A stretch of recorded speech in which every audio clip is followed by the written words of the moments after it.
Yeah, jack of all trades here. Got a little thing I may post to see if something can help y'all.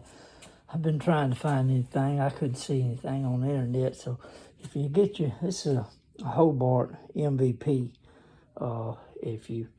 It pretty much, if you know any, probably the Hobart handlers, probably about the same. But in this particular one, where you have your 220 and your 110 or 120 and 220, either one.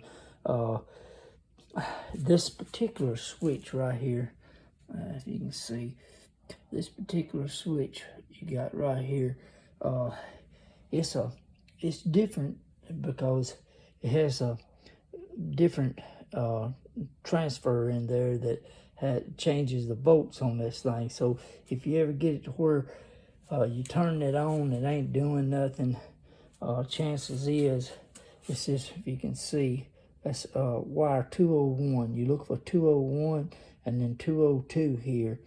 Check them terminals, because sometimes them terminals can get loose or corroded. If you do that and check that, and your voltage is good here, and your voltage is good coming in on your power side, then you're gonna have to come back to right here where your fan is. And that fan right there is probably going to be your problem. And if you turn it on and you see this fan's just kind of barely turning like it right there, and the motor or nothing is not running, but you see your fan just kind of turning like that slow, then what you need to do is just go ahead and swap that fan motor out, as long as you have your voltage up here. So you want on this wires where it comes into your clip here, you should have 24 volts coming off of it.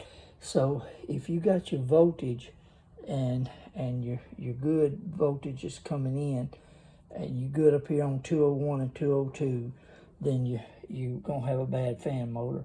But if you got your your fan, you got your voltage coming here on your fan, but you don't have no voltage on your top side here, chances are it's gonna be in this switch. But anyway, here's your part numbers. Your old fan here is pretty kind of plug and play. You can kind of take it out, and here's your part numbers on it there. I think that may help somebody. This is your part number for your fan. That's your fan part number right there.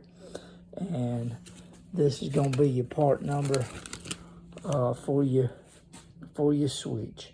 And put them on there, and then you should be good to go. Hope that helps somebody.